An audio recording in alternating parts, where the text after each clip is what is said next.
again. I'm feeling much better, I think. I'm not a great lover of my own face, though, so I should have brought some more slides for this presentation, but unfortunately, this is not a visual. In fact, it's very much not a visual presentation. If the title of the talk is a bit obscure, I should admit that it comes from a Sanskrit phrase, Sat Chit Ananda, very much part of Indian. I have a friend who's actually probably never met an evangelical in his life who said, "Don't mention Hinduism to the evangelicals, you'll scare them." But it's a very venerable way of speaking of the divine nature, who God is, infinite being, consciousness, bliss. Curiously, the same Criterion appears in Islamic Sufi spirituality, and Ibn Arabi is wujud, wajid, wajd. And in Christian thought, in Gregory of Nyssa and Augustine and others in explaining their understanding of the internal relations of the Trinity. And many Indian Christians have used the phrase Satchidananda as a specifically Indian name for the Trinity. And did I shut off my timer by closing the lid of this? Because it's flashing zeros at me. Good, I may have given myself extra time. No, jack it up to 42. I'm sorry about that. Let me explain why I use these terms in trying to give some kind of large, abstract, metaphysical picture of what an ontology of peace would look like. I think that this is a very elegant way of talking about the nature of God that is at once metaphysical, and there is a good philosophical basis for it, but also phenomenological. It indicates the way in which our common experience of the world leads towards a particular understanding of the divine. And let me just start by saying, and talk about being first, that the beginning of all philosophy, as I mentioned last night for those of you who were lucky enough to be there, according to both Plato and Aristotle, lies in the experience of wonder, of thavmazin. And I would go further and say that the beginning of all serious reflection on the world begins in a moment of unsettling or delightful or delighted surprise. And I don't mean by that a simple twinge of bafflement regarding some fact of which one is not yet in possession, but the sudden awareness that no mere fact can adequately explain the mystery in which one finds oneself immersed in every moment. It is the astonishing recollection of something one has forgotten only because it is always present, a primordial agitation of the mind, an amazement that abides just below the surface of conscious thought and that only in rare instance breaks through. And it may be that when we're small children, we given our trusting openness to the immediacy of things, we have a kind of unthematized awareness of this. That experience that Angelus Silesius says, "Die Rose ist ohne Warum, sie blüht, weil sie blüht." The rose is without why, it blooms because it blooms. As we age, however, we lose this sense. We allow habit to displace all inevitability, to banish delight. Thereafter, there are only fleeting instants scattered through our lives, and all at once, when our defenses are relaxed, we find ourselves brought to a pause by a sudden, unanticipated sense of the utter uncanniness of the reality, the fortuity and strangeness of everything familiar, how odd, how unfathomable that anything at all exists. How disconcerting that the world and one's consciousness of it are simply there, joined in a single, ineffable event. I'm looking for light here, as we all are. It is a moment of alienation, I should say this, but it's not one of disaffection or loss. It has a kind of mystifying happiness about it, as if one is on the border of some tremendous and beautiful discovery. One realizes that everything about the world that seems so unexceptional and drearily predictable is in fact charged with an immense mystery. And even if the precise formulation eludes one at the moment of the experience, one realizes that everything exists in an irreducibly gratuitous way. In that instant, we recall that our every encounter with the world has always been an encounter with an enigma that no merely physical explanation suffices for. Now, one can't dwell indefinitely in that moment, of course, any more than one can remain a child forever. There's a paralyzing fullness to the experience, a kind of surfeit of immediacy, and there's nothing to hold on into it, and sooner or later we just have to let that apprehension slip away if we're going to get on with the business of life. And sometimes the memory of the experience has to be forcibly suppressed with convenient rationalizations. We may try to believe that the experience is a kind of transitory confusion, neurological in origin, or a trivial psychological mood, but what it really is a genuine, if tantalizingly brief, glimpse into an inexhaustibly profound truth. It's the recognition that of the world's absolute contingency. The world need not be thus. It need not be at all. And if one takes the time to reflect upon this contingency carefully enough, one realizes that it's an ontological, not an etiological mystery. That is, it doesn't concern the physical origin of things or how one physical state may have been produced by another physical state. It's the issue of logical possibility. How is it that any reality so obviously contingent, lacking in any mark of inherent self-sufficiency, can exist at all? And of course, the mystery becomes deeper when we reflect upon the nature of the things that we encounter.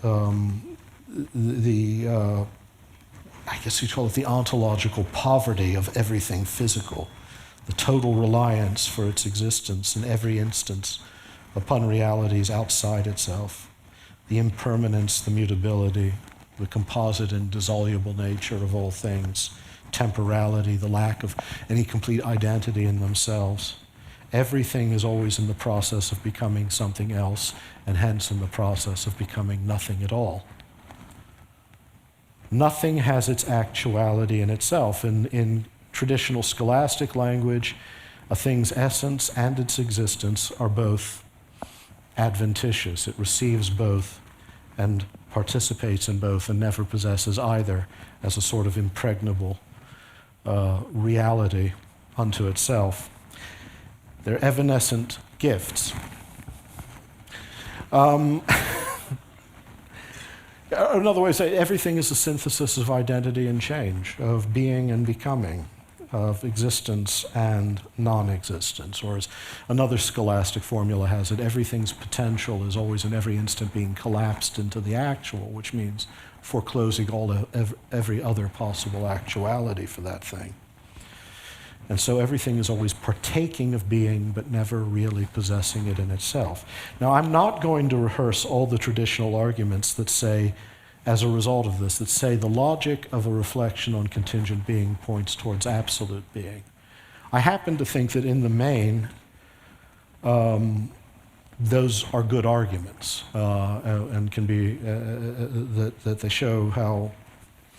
But I mean, the interior logic of them is that they show us a God who, as in himself, as the coincidence of infinite being and infinite essence, infinite existence, is the logical terminus of any regress from contingent things to the possibility of their existence. That is, the contingent points towards the absolute. But I will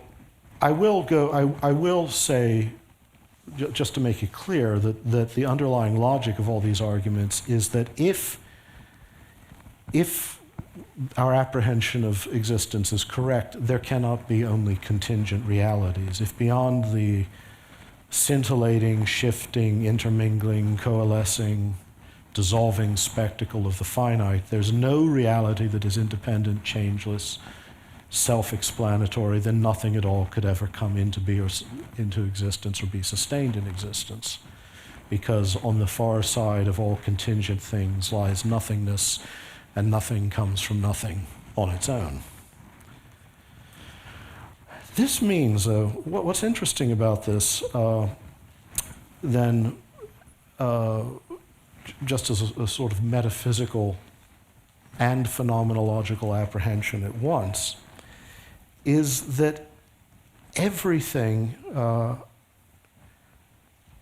that we experience, not being able to account for its existence in and of itself, in physical terms, not being able to account for the totality of things, that existence as such lies beyond the system of causes that nature comprises. This is just an important logical point. One of the odd debates that's constantly renewed in these pointless public arguments about creation and atheism, theism and atheism, is the odd suggestion that constantly resurfaces that if you could come up with a sufficiently comprehensive physical cosmology, you've done away with the notion of creation. But what the experience of being teaches us is that we are always in touch at every moment with something that is hyperphysical, something that is in Latin supernaturum, supernatural. We have no direct access to nature as such. We can approach it only across the interval of the supernatural. Only through our immediate encounter with the being of a thing are we permitted this mediated experience of that thing as a natural object. And so in knowing nature, we've always gone beyond its intrinsic limits. We have no experience of nature in itself. Now, again, that's a very traditional metaphysical claim. The second part of the argument then concerns consciousness, or it's not an argument, but the second point I want to make. In those moments of existential wonder, when our experience of the world awakens us to the strangeness and the givenness of existence, we're confronted by two mysteries at once, or you might say two poles of a single mystery. No less wonderful than the being of things is our consciousness of them, our ability to know the world, to possess a continuous subjective awareness of reality, to mirror the unity of being and the unity of a private cognizance, to contemplate the world and ourselves, to assume each moment of experience into a fuller comprehension of the whole, and to relate ourselves to the world through acts of judgment and will. In a single movement of thought, the mind is capable of receiving the world in both its integrity and its diversity, of holding past, present, future together, of contemplating reality at once under both particular and general aspects, of composing imaginative conceptual variations upon experience, of pondering itself as it ponders the world, and all the while preserving that limpid and silent presence to itself in which it indivisibly abides. Being is transparent to mind. Mind is transparent to being. Each is open to the other, fitted to the other, containing and contained by the other. Each is the mysterious mirror in which the other shines, revealed not in itself, but in reflecting and being reflected by the other. Even an intelligent materialist, someone convinced that materialism could be a coherent picture of reality, which I would argue it can't actually, has to acknowledge that the powers of the mind can't be exhaustively accounted for solely in terms of the mechanics of sensory stimulus, neurological response, simply because neither stimulus nor response is by itself a mental phenomenon. It has no conceptual content or personal awareness. I'm going to say something that some people might find overly bold, but it's a logical point I'm making. It's not a point about the current status of brain science. I would say that consciousness is a reality that cannot be explained in any purely physiological terms at all, because even the most basic phenomenology of consciousness discloses this vast incommensurability between physical causation and mental events that is qualitatively so large that it's impossible to create a causal model that reduces one to the other. Now, that doesn't mean that the materialist is wrong. It just means the materialist can never know that he or she is right. certainly not within the conceptual paradigms we've inherited from the mechanical philosophy since the 17th century. There is, simply stated, the problem that you have an absolute qualitative abyss between the objective facts of neurophysiology, the subjective experience of being a conscious self. And so a method that's capable of providing a model of the former will never be adequate to give you a causal narrative of the latter. You just can't collapse them into a single datum. Now, this is simply a problem that irks some people. But the problems with a purely materialist view of consciousness are far graver than that.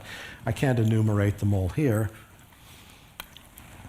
But things like intentionality, the directedness of the mind towards things and the directedness towards things under certain aspects, which is a great part of the philosophy of mind, the unity of consciousness, and so on.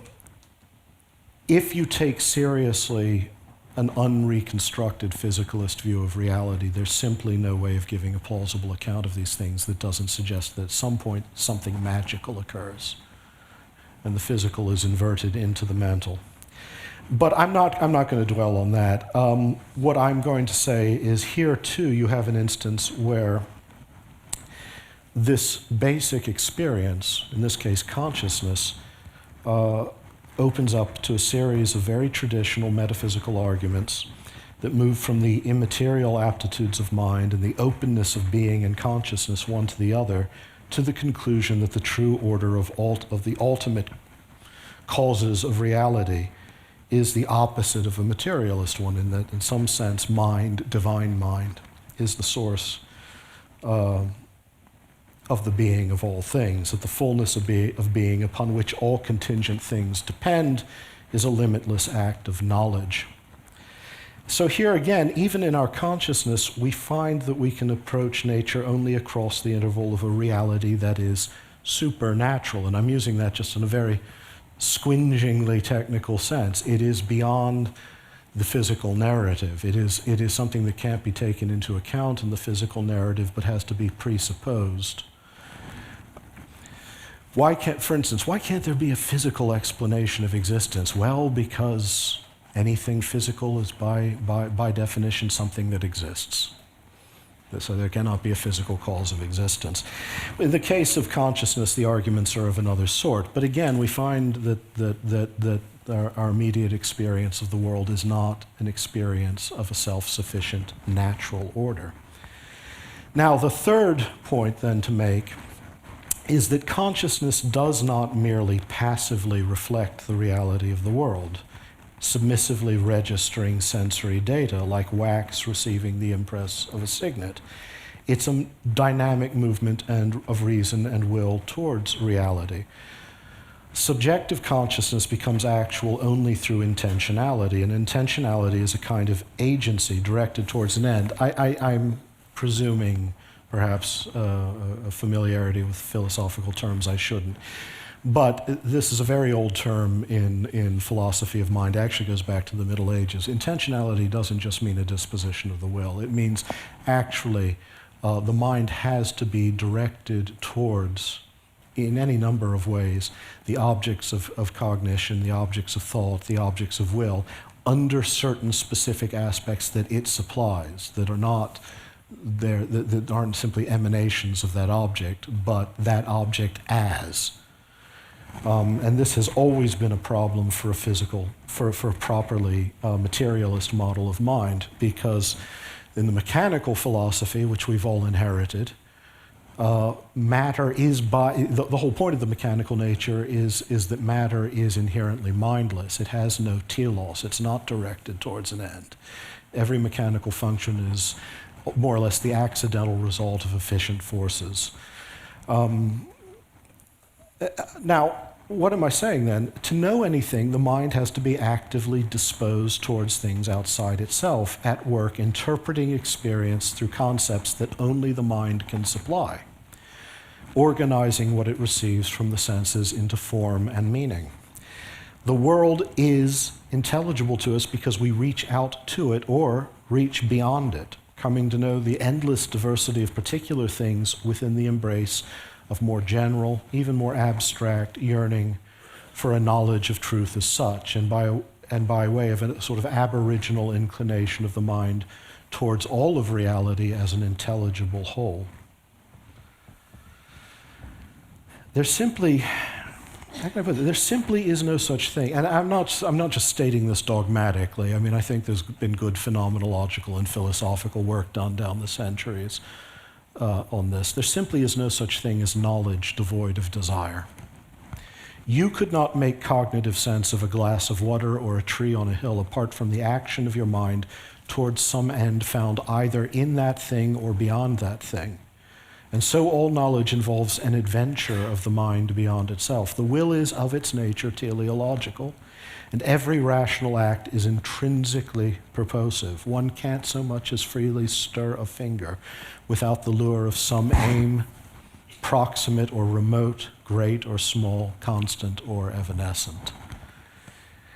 So there's this essential mystery at the very heart of rational life. In all experience, there is a movement of the self beyond the self, an ecstasy, a standing forth of the mind directed towards an end that resides nowhere within physical nature as an identifiable thing, or within nature as itself a closed system of causes and effects. All rational experience, all knowledge is a kind of rapture, prompted by a longing that cannot be exhausted by a finite object. And there are, of course, very broadly speaking, two ways of desiring things. I said this last night, but because I realized that not everyone was there last night, for some reason I was thinking of this as one continuous event from last night into today. I'm going to recapitulate a few points I made then. But if one thinks about it, there are the two ways in which you can desire a thing is either as an end in itself or for the sake of an end beyond itself. And if you think about it further, you realize that there doesn't seem to be much in the way of actual objects among finite things that we can truly desire, except in both ways at once or in the second way only. That is, we can desire a thing as an end in itself as well as for an end beyond itself, or we can desire it entirely for an end beyond itself. But among finite things, there's little that we can desire as an end in itself. And that's just a formal assertion, that there's a kind of deferral of finite desire towards ultimate ends, and a greater, and always a greater and more remote purpose for the sake of which one wants whatever one wants. Now, there are some special cases, such as love, when one really does arrive at the object that seems perfectly to fulfill, or at least if not perfectly, ideally to fulfill the movement of desire. But among the things of the world, this is a very rare occasion. In the end, the only objects of desire that are not reducible to other more general objects of desire, and here I'm talking about objects and not persons, so if you excuse me, I'm going to leave spiritual relations out of this for the moment, and that may therefore truly be said to be desirable entirely in and of themselves, are the things that, as I said last night, were traditionally called the transcendentals. You know, the good, the true, the beautiful, being in its fullness, the oneness of all things. Now, whatever metaphysical substance one does or doesn't accord to these seemingly immense generalities like truth or goodness or beauty, the very shape of conscious intentionality is determined by them. They constitute that absolute orientation for thought, that horizon of being I spoke about above, towards which the mind is always turned, and against which every finite object is set off in clear and distinct outlines in the great middle distance of the phenomenal world. And it may be that in some sense the most exemplary of the transcendentals is beauty. No other is more obviously characterized by an almost perfect absence of utility. I'm not saying that when you love a beautiful thing, there are not also uses and purposes, high or low, hidden or explicit, that might also be attached to that. But I'm trying just phenomenologically, we've all had this experience of being seized by the beauty of a thing, even against our will in some sense. because it compels us with something we desire more than we desire even the things that are of practical use to us. There is, again, then, no other transcendental value that is more obviously characterized by this perfect absence of utility, or possesses a power to compel that so clearly offers no gratification beyond itself. The apprehension of beauty is something simple, immediate, forceful quite often, but elusive of definition. One knows it, one experiences it, but no concept is adequate to it. The same horizon of the absolute that excites the mind's desire for truth and the will's desire for the good is also the splendor or luminosity or radiance of being in which we delight for the sake of delight. When we encounter the beauty of anything, after all, what compels us? Well, there are many things that are pleasing about it. If it's a work of art, display of technique, the neurological effect on us, a number of other things, clarity, vividness, suggestive associations, or mystery, darkness, provoking obscurity. But the beautiful is still more than that. Here's where I'm returning to some themes from last night. It's all of these things, again, as I said last night, experienced as sheer fortuity. The simple gratuity with which the object shows itself or gives itself. Apart from this, even the most perfectly executed work of art is only a display of technique. It can excite our admiration, but not that strange rapture that marks the most intense of aesthetic experiences. What transforms the merely accomplished into the revelatory? And I think the phrase I used last night, because I've written it down again, is this invisible nimbus of utter gratuity. It doesn't command our attention with the force of necessity or oppress us with the triteness of something inevitable or recommend itself to us by its utility and purposiveness, but presents itself to us as an unwarranted, unnecessary, and yet marvelously fitting gift. It is this experience that is the movement of a gracious disclosure of something otherwise hidden, which need not reveal itself or give itself. In the experience of the beautiful, we're granted our most acute, most lucid, most splendid encounter with the difference of transcendent being and beings. I mean, that experience of wonder I talked about at the beginning of this speech. That's what it is.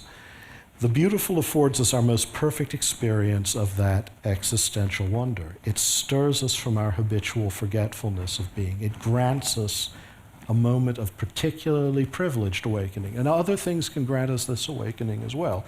But there's a sort of privileged quality here from our fallenness, the awakening that is from our fallenness into ordinary awareness, reminding us that the fullness of being, which far exceeds any instance of its disclosure, graciously condescends to show itself again and again in the finitude of a transient event, a mere momentary occasion. And in this experience, we're given a glimpse of that inexhaustible creative source. At least this is the tradition I'm talking about, that pours itself out in the gracious needlessness of existence. I'd also say, just because I've spent the last 2 years arguing with friends in the philosophy of mind about the current status of neurobiology, that beauty can be a startling reminder for those of us who are sunk occasionally in the superstitions of materialism, that to see reality in purely mechanistic terms is not to see the real world at all, but only its shadow. Last night I mentioned Chardin and Vermeer, 2 artists I have a special attachment. Standing before a portrait, or not a portrait, a canvas by either, one might be able to describe the object in terms of purely physical constituents and events and still fail to see the painting for what it is, an object whose visible aspects are charged with a surfeit of meaning and splendor, a mysterious glory that is the ultimate rationale for its existence, a dimension of absolute value at once transcending and yet showing itself within the limits of material form. In the experience of the beautiful, one is apprised with a unique poignancy of both the ecstatic structure of consciousness and the gratuity of being, hence the ancient conviction that the love of beauty is by its nature a rational yearning for God. The experience of sensible beauty provokes in the soul the need to seek supersensible beauty. That's Platonism, right? It's a delicious perturbation, says Plotinus, that awakens an eros for the divine within us. But in, say, Gregory of Nyssa, you have to add that the knowledge that all things are a mirror of the beauty of God, who is the source that is glimpsed in an infinite number of ways, in infinite aspects, infinitely withdrawing, infinitely drawing near. Says Gregory, all things are this mirror of the beauty of God, and to be seized with the desire for that beauty is to long to be transformed within oneself into an ever clearer mirror of its splendor. And here too, in the transcendental, the ecstatic structure of consciousness, we find that nature is known to us, is available to us, is approachable to us only across the interval of the supernatural, because, to recapitulate, being exceeds physical causality, material reality of beings. Consciousness stands outside a simple mechanical reduction to physical causes, and the way in which consciousness is structured in its relationship, its bond to being, its openness to being, is as this ecstatic movement of transcendental desire. And so, and again, here I'm acting as a spokesman for traditional Christian metaphysics, as nature is made known to us in the dispensation of the supernatural, so God is loved in the love of all things beautiful. And I've got 10 seconds, so I'm going to wait till we have 1 second left before I say thank you. That's all I wanted to say. Thank you, that's all I wanted to say. So I'll stop. Biola University offers a variety of biblically centered degree programs, ranging from business to ministry to the arts and sciences. Visit biola.edu to find out how Biola could make a difference in your life.